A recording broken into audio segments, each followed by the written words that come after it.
Hey, guys, if we weren't monsters that were shunned by society and we could do what we wanted, what would you guys do? Go to high school? Maybe get a girlfriend? Can you imagine that?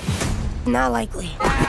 On this edition of Talking About the Movies, we actually get to see the Teenage Mutant Ninja Turtles as teenagers. We take a look at the all-new animated Teenage Mutant Ninja Turtles Mutant Mayhem, plus... We've never seen this before. They hunted it back. It's Megalodon.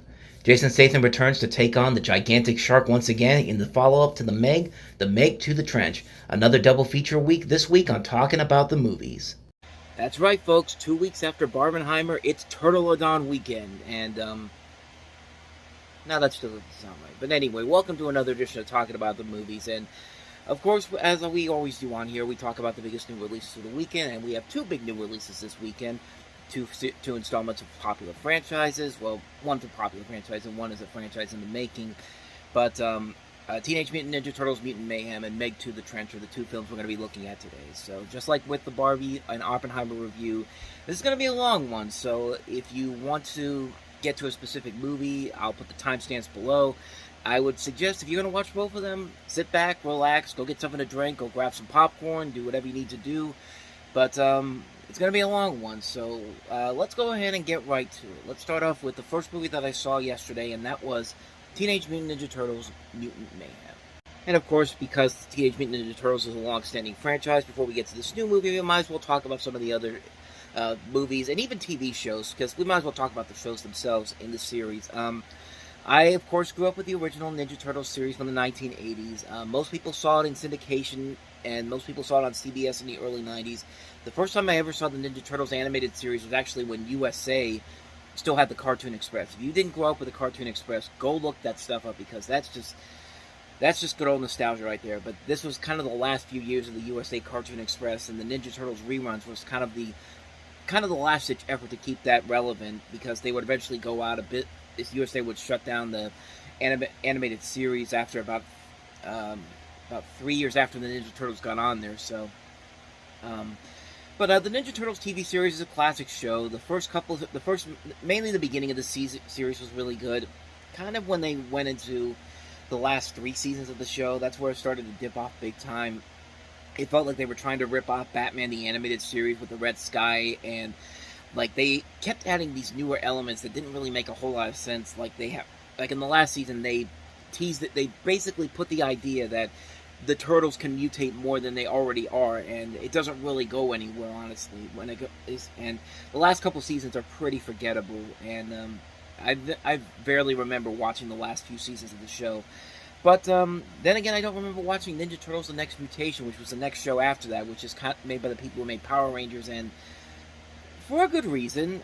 There's definitely a lot of things about that show that don't really work all that well, and it's mostly been largely forgettable. So, the Ninja Turtles 2003 series, the one they did for 4Kids, I've never watched the entire show. I've only seen the Turtles Forever crossover movie that ended the series at the end of the decade, and I have not seen the series itself, but I just recently picked up the original series, so I'm definitely looking forward to watching that. I heard it does get better as the show goes on. The show it's a different take on it's basically a different take on the original animated series. I did watch the 2012, the first one Nickelodeon did, the 2012 series, which I thought was pretty good. I thought it was actually a really enjoyable show. It was very different, very stylized, and the same could be said for Rise of the Teenage Mutant Ninja Turtles, the one that came after that, which is also a really good, well-stylized show that unfortunately only ran a couple of seasons, but led to a really damn good movie that came after that. I'll get into that in just a second. As far as the movies go, the original Ninja Turtles movie from 1990, I've talked about it before. It's a great film. It's a film that had a lot of things that it had to go past. It did a lot of things that it needed to surpass to make itself a really good movie. It didn't have to be Batman, like the Batman of '89, but it did more than enough to really make it stand out, and was actually a really damn good movie. Like it kept the elements of both the show and the comics together into one, and it made for a really enjoyable movie. The Jim Henson animatronics were nicely done. It was a really good movie.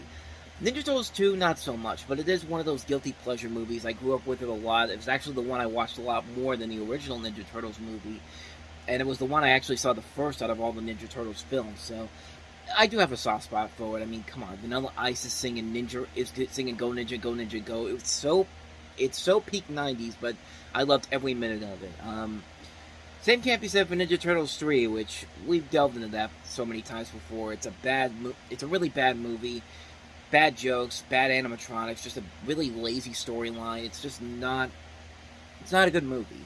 TMNT, the 2007 animated one was, it wasn't bad, but at the same time though, like, the animation overall I thought worked fine. Some of the action sequences worked fine, but there was too much dialogue going on in there. And this was supposed to be a movie that was made for the fans, but we're spending 20 minutes of the movie basically just doing a Cliff Notes version and making everybody bringing people in on which turtle's really who, even though this is a movie specifically made for the fans, and they spend way too much time talking and not actually fighting. It's just like come on, man. Like I said, not a bad movie, but definitely not what they were expecting. But like I said, decent voice work overall in there. I mean, James Arnold Taylor and Nolan North as Leonardo and Raph. I mean, how could you go wrong with that? And then we get to the Michael Bay produced Ninja Turtles movies, which I do not hate. I actually more than like those movies. I found them to be really enjoyable. I thought they were a very different, unique style of film. It wasn't like watching the Transformers movies, the bad Transformers movies. It was actually something decent. Like, the turtle designs were actually pretty cool. The action sequences were nicely done. And I didn't mind Megan Fox's April O'Neil. I thought that she did a pretty good job in that. I will definitely say Out of the Shadows is the best of the two movies, but I would have liked to have seen that series go, but just as long as you didn't put Michael Bay in the director's chair, I think those movies work fine for what they are. And thus we come to Ninja Turtles Mutant Mayhem, which is a film that is under the supervision of Seth Rogen and Evan Goldberg. Of course, they've done a lot of great stuff over the years, and this film clearly is taking a lot of inspiration from what they did with Spider-Man Into the Spider-Verse, and you could definitely see that in this movie, but it is very different than what you would think of. You basically have a rebooted origin story in which you have the Turtles, after being sheltered from the human world, they want to come out and be accepted as normal teenagers through acts of heroism, and so they go after this mysterious crime syndicate led by Superfly, played by Ice Cube. But the troubles arise when this army of mutants is unleashed upon them, and army is a little bit of an understatement here. It's mostly just Superfly being the main baddie in this situation. We'll get to him in just a second, but the big difference that you could tell right from the get-go with this particular film is that this is the first time we've actually seen the Teenage Mutant Ninja Turtles as teenagers. Like in the original show, yeah, they were teenagers, but they talk like adults. I mean, you have Cam Clark, Rob Paulson, Townsend Coleman, Barry Gordon. Like, those are voices that you could definitely recognize, and you could definitely tell that they are much older than teenagers. But this, they actually got a young group of kids in here to play the Turtles. Like, you have Micah Abbey, Shimon Brown Jr., Nicholas Cantu, and Brady Noon. One of these guys is actually the voice of Gumball on The Amazing World of Gumball, the TV series. And I think Brady Noon was Christopher Robin in a Winnie the Pooh movie, if I'm not mistaken. I might be thinking of somebody else. Actually, I think I am thinking of somebody else. Yeah, it is somebody else. Brady Blum is who I'm thinking of, and that was back in the 90s, so that was not who I was thinking of at all. But one of these kids was actually the voice of Gumball on The Amazing World of Gumball. I can't remember who it was, though, but you have these young kids, and they've got this veteran ensemble cast here that includes Jackie Chan as Splinter, which pitch perfect casting right there. I mean, he made that role work so much better than you would have expected. I mean, that was perfect casting as it is, but the way he just brings it out there, it's just like, it's great. It's a great performance. I like his performance a lot in this movie. Hannibal Buress, Rose Byrne, John Cena, Ice Cube, Natasha Demetrio, Ayo Idibiri from The Bear, Giancarlo Esposito, Post Malone, Seth Rogen, Paul Rudd, Maya Rudolph. A really good cast overall in this movie, and the movie is just a ton of fun. Like, just from the animation perspective alone, you can tell they took a lot of inspiration from the Spider-Verse movies, but they're not they're not ripping it off straight from there. They're actually giving it its own unique style. You basically have a film that's mostly influenced by notebook sketches, and you see a lot of sketchy animation throughout the course of the film, and it's really impressive to look at. I like this direction that we're going now with these movies, where we're trying to make them we're trying to make these 3D movies look more 2D. I think it is. Most people forget that it just started back almost 10 years ago with the Peanuts movie, which sadly does not get the proper attention that it deserves. I just watched it again before I went to go see Ninja Turtles yesterday, and that movie still holds up after so many years. It's still a really fantastic film. Go check that one out if you haven't seen it already. But because of that, we got stuff like the Spider-Verse movies, and of course, even the SpongeBob movie, Sponge Out of Water, has a lot of animation influenced heavily from what they did with the Spider-Verse films, as well as DreamWorks' two recent films, The Bad Guys and Puss in Boots: The Last Wish. And in this movie here, I like that we're getting a sort of similar animation style to the Spider-Verse, but not a straight-up rip-off here. You have these animators who are actually doing something unique and very different here. And in this case here, the director of this, Jeff Rowe, was the co-director of The Mitchells vs. the Machines, which also took a lot from the Spider-Verse, but then again, that was a Sony Pictures film, and that was a great animated movie. That was probably my favorite animated movie from 2 years ago, so I was really looking forward to this film because of that. And you just see the animation work so well here in this movie. It's very unique, it's very different, it's very stylized. It works very well here. You can't take your eyes off the screen while this animation is going on here. It's impressive stuff. The idea of the Turtles being teenagers is very fun, too. You can tell the film draws a lot of inspirations from a lot of coming-of-age teenage films. I mean, a lot of John Hughes movies. You see a John Hughes movie in this film with Ferris Bueller's Day Off playing on a screen as the Turtles are watching it, while all these high schoolers are watching it, too. And they do a very good job of handling this. You really do like these characters a lot, and you do like that they really are a family. Like, they may get annoyed with each other, but they never have that moment where they have to split off each other because their ideas are so different from what the other is thinking. Like we saw in the other Ninja Turtles movies, like you can tell that these are brothers, and they respect each other so much that you just can't help but get invested all along here. And even with Jackie Chan and Splinter, I like that he's a father figure in this movie, but you definitely see where he's coming from. You see a point in when they're growing up and they're babies, and Splinter just says, you know what, I'll take him up to New York City. Let's see what happens. And you see him carrying these turtles around, and you see all these people walking around here, and everything goes fine until he bumps into a lady by accident, and all of a sudden they turn on him, they turn on him basically because he's a mutant, and he's basically seeing that he can't let his sons go through this either. And so I like there's also a little bit of Hotel Transylvania too, because that was pretty much what the idea of Hotel Transylvania was back in that first film. That Drax's biggest thing was that humans hate the monsters, and they're going to find any way, shape, or form to kill them no matter what, even though times change in that movie. This doesn't do quite that in this movie, but I actually like that it's much more differently and much more creatively in this particular film. I also like the April O'Neil in this movie, played by Ayo Edebiri, who I just mentioned was from The Bear, and I do like that. Kind of like with the Ninja Turtles themselves, she's not just the same April O'Neil that we saw in the original series. Like, they are allowing these characters to change their designs, change their look, and still have a unique personality to them. And I like what they do with April in this movie. Like, she's a high school student in this film, and she's not the journalist that we know her for. Like, she's a journalist in the making, and there's a really good backstory about her where she was brought in to do the morning announcements, and basically what happens before this is that she takes the turtles to the school, and they see her locker, and it says Puke Girl on there, and she basically goes into the backstory of why she's called Puke Girl, and she gets the opportunity to do the morning announcements. She's extremely nervous, you can tell, and just as she's about to go on the air, she starts puking, and gross out humor you really need to make it funny to make it work. Like Dumb and Dumber makes it work. Van Wilder makes it work. There's a number of other movies that can make this stuff work. Recently, the Bean movie, the first Bean movie, where you have Rowan Atkinson grabbing a kid's puke bag with puke inside of it and blowing it up like a balloon and about to put it over some guy sleeping, and it explodes all over him. That's a great moment too. And in this film, they do just that too.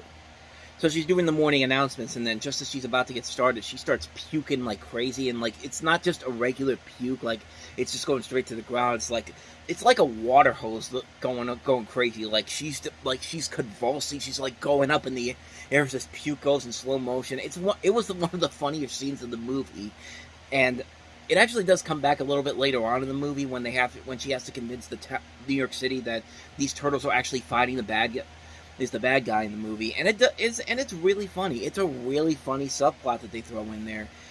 The mutants themselves are really cool too. Like they all have the unique personalities to them. Seth Rogen and John Cena as Bebop and Rocksteady have some good moments. Rose Byrne playing the Leatherhead.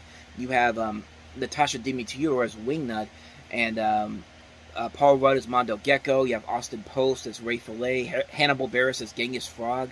Like, these are characters straight from the kids from the toys that used to from the toys that used to be with the TV series back in the day. And it's cool to see them in a big movie like this on a big screen. And of course, you have Ice Cube playing Superfly, which I feel like they tried to do they wanted to do something with Baxter Stockman, with him being the bad guy in this, but I guess because of issues with the script, they could only put him in the beginning of the film, and so they make Superfly the bad guy in this. Which Giancarlo Esposito, you see him in a little bit there in the beginning as Baxter Stockman. He does play the role pretty well here, and I kind of wish they would have done more with him, but they kind of just kill him off in the first part of the movie. But Ice Cube as Superfly is really, really good. Like, this is one of the best Ice Cube performances I've ever seen from him, and I really do like Ice Cube. The Friday movies are great. There's so many other good movies with him in them.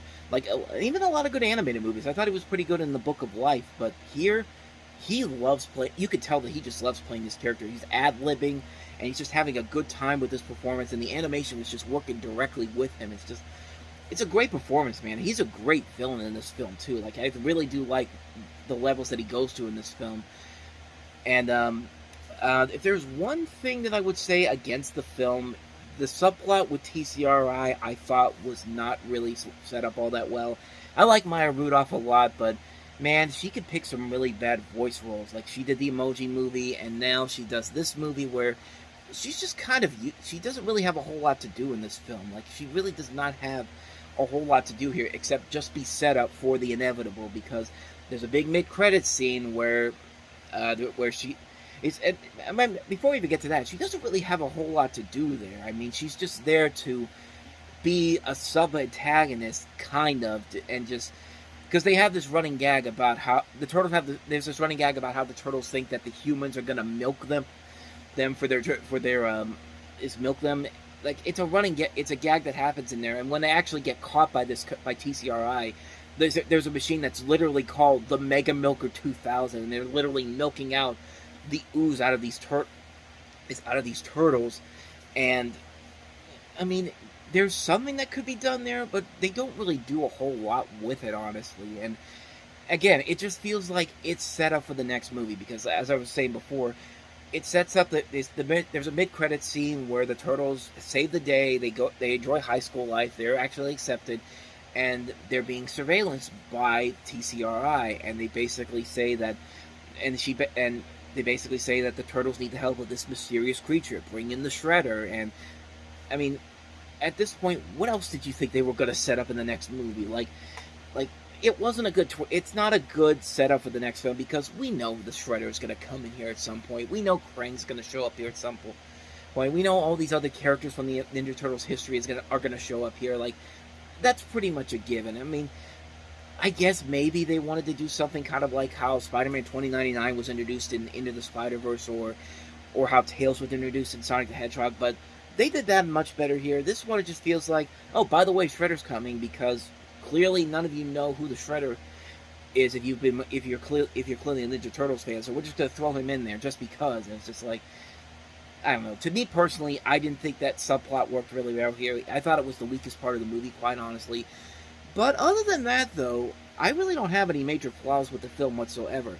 It's a light, breezy film. Like, it's no Spider-Verse. Like, I think those Into the Spider-Verse and Across the Spider-Verse are masterpieces. Like, those are movies that will stand out a whole lot better than some of these other movies that will try to clone what they do. But this is still a really good, fun adventure film. It's a good, fun animated film. The music by Trent Reznor and Atticus Ross is very well done, too. I forgot to mention that. Like, I mean, there's so much to admire about this movie. I can't say anything really bad about it, except what I talked about with the TCRI subplot. But other than that, though, this is a really damn good movie. I had a phenomenal time watching this movie. I felt like a kid again watching this. And it's a good, fun movie. It's a good, fun animated film that just gives you everything you want and then some. I would honestly say it's the best Ninja Turtles movie, and since the first one. I mean, the first one is still, I think, a great film overall. It's one of the rare times live action handles an animated property so well.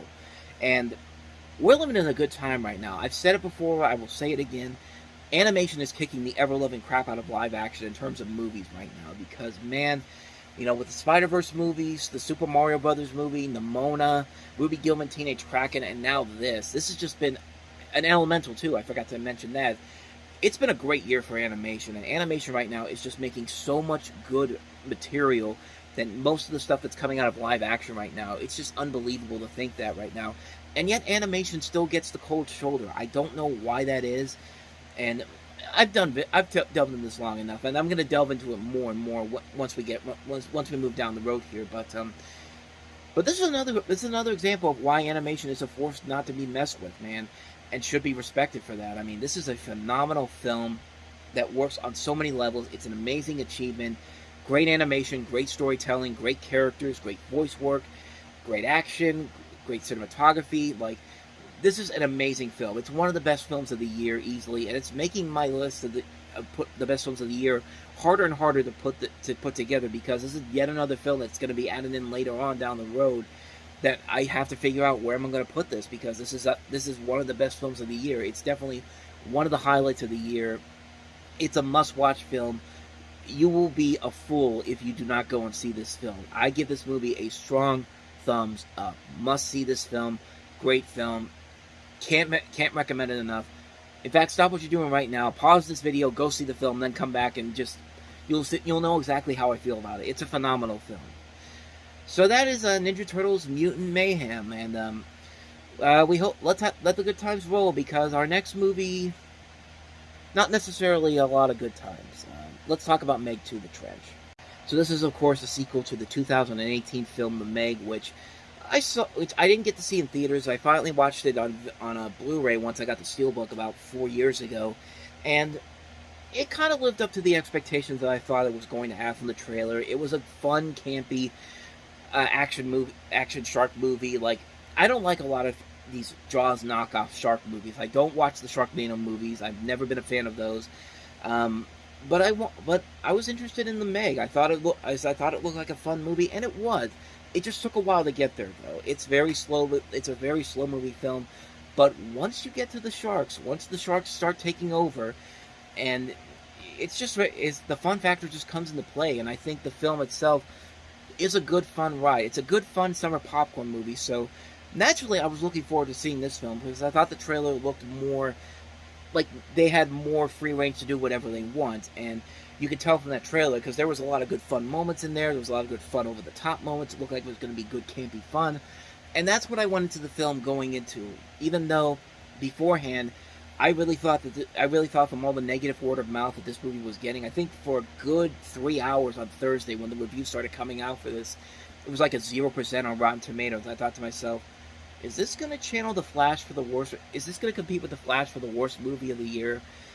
Because I'm kind of scared. So I went into the movie, I watched it, I came out of it, and I will say this: David Zaslav, congratulations, my friend. The Flash is still the worst movie of 2023, but this movie made a pretty good case for it, though.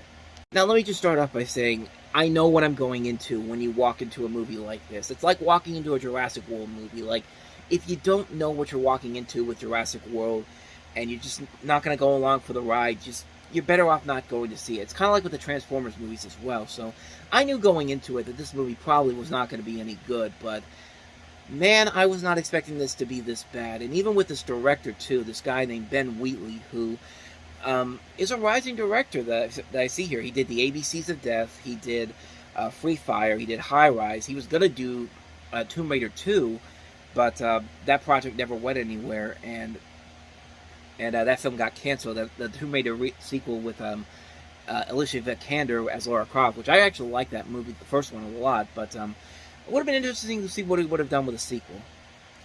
I was trying to figure out why I didn't like this movie as much as I wanted to, because there were definitely things in this movie that are fun, but I wasn't having the same amount of fun that I was having with the first movie. Like, kind of like what is, and then I thought about it, and really, kind of a lot of the same elements in the first film that I didn't like were in this film, but it seemed like there was more of it now. The story doesn't really make a whole lot of sense, and there's not a whole, and you would think with the trailer for this, showing off a lot of the good action sequences in here, you would think that this movie really was going for more over-the-top fun with it, instead of following the same pathway as the first film. And no, it kind of follows in the same pathway. It starts off very, very slow. I would argue much slower than the first movie does. But for a long chunk of the film, I was really not enjoying it. I was really, really getting bored by it. And then there would be those brief moments when the shark arrives, and it's just like, okay, here comes the fun factor. And again, there's not really a whole lot of time for you to get invested in it in that first half of the movie. And for the first half of the movie, I really thought to myself, man, this I didn't think I'd say this, but this is a boring movie to start off with. But I mean, but like with the first film, once the shark gets going, the film starts to pick up. There are a lot of fun, over-the-top moments. I mean, Jason Statham tries to fight off a shark with his leg, for God's sake. Like, how am I not supposed to enjoy that over-the-top goodness? I mean, like, it has a lot of that moments to it, but I think the big problem with this film that really affects this film, to me, is that the casting in this movie is not as strong as the first film is. Like, you have Jason Statham back here, but the side characters in this movie aren't quite as memorable as they are in the first movie. Like, you have Cliff Curtis back here, who was good in the first film. Rainn Wilson is not in this film, but he was in the first movie. They add in Sienna Guillory, but they also add in Paige Kennedy, who I know from Vine. Like, I remember watching his Vines, and I thought they were really good Vines. They were actually very funny Vines, and I found it to be pretty funny as an actor. But in here, he's just kind of here to be He's kind of here to be a typical character that we see in these movies like this. Like, you know, he's going to end up getting killed at some point at this movie.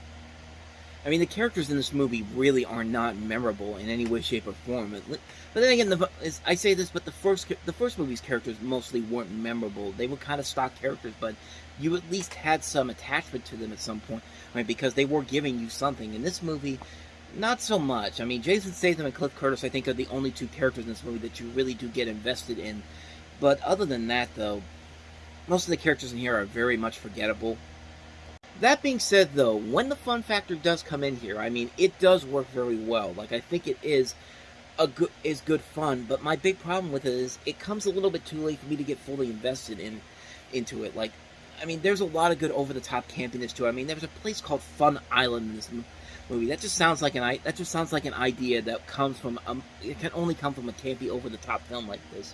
And like I said, there's a lot of good stuff to it, but the problem is most of the good stuff you've seen in the trailer already. You've seen a lot of the good stuff in here, and you really do not get a whole lot of excitement when the show is in the climax in here, like, because you've seen pretty much nearly everything that's in the trailer for it. And I think that's really one of the reasons why I didn't find myself enjoying this as much as the first film, and that's because that the trailer gave too much away of it. The story, like, is even slower to get going than the first movie is.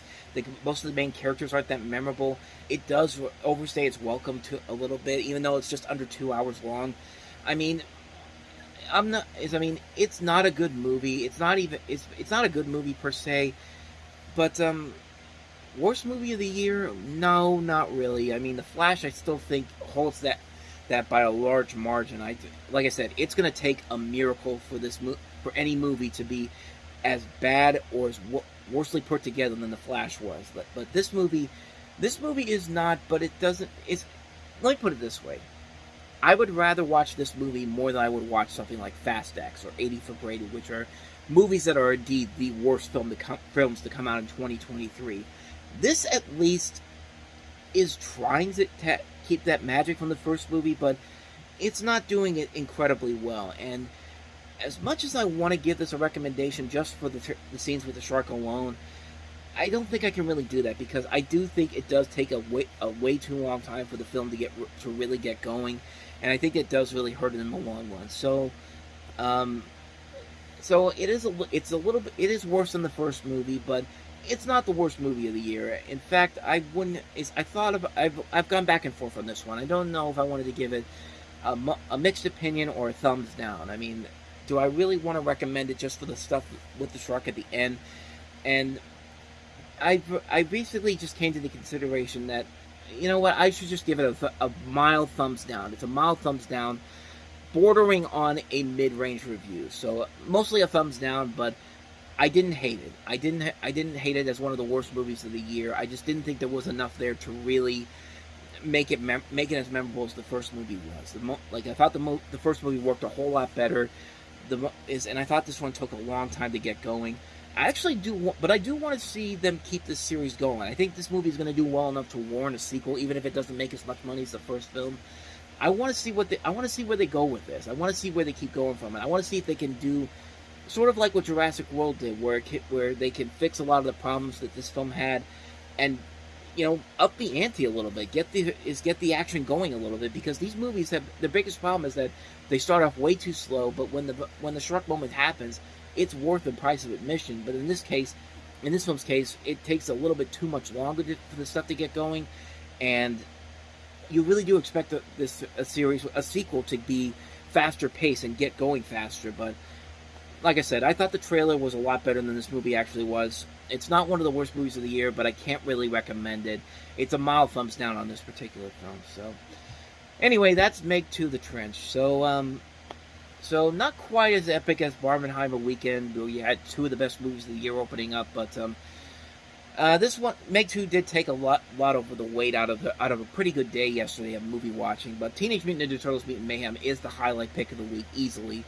So I'd say definitely check that out. But other than that, though, that's going to do it for this week. And of course, next week I'll be at Steel City Con, so I won't be able to go see The Last Voyage of the Demeter, which I really do want to check out. So I'm going to try to see it maybe the week after that, because I'm still trying to plan this out, because they've made release date changes, of course, because of the writers and actors strike. Gran Turismo was actually supposed to open next week, but now it's been pushed back to the end of the month. So I'm trying to figure out how to balance this out, because I want to see Blue Beetle. I think what I'm going to do is I'm going to wait to see what happens with Last Voyage of the Demeter. I don't know if this movie's going to do well at the box office, but I hope it does well enough that it'll stick around for a couple of weeks, so maybe I can go see Blue Beetle the week after I'm done at Comic-Con, and then Demeter on the 25th. But if the movie bombs, then I'll probably go see Last Voyage of the Demeter the weekend after I see the Comic-Con, so I can at least see it in theaters, and hopefully it doesn't bomb. I mean, it's got a wide weekend to itself now, with Gran Turismo waiting till the end of the month, so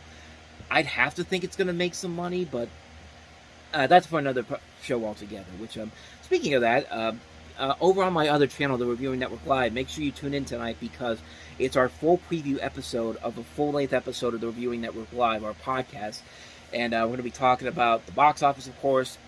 We have some other stories to talk about as well. So go ahead and check that out. I'll put a link to it in the corner, so you can go ahead and watch that. That's going to be coming up later tonight, and I'm going to be doing that later tonight. It should be up everywhere by tomorrow morning. So definitely be on the lookout for that. And thank you guys for watching this video.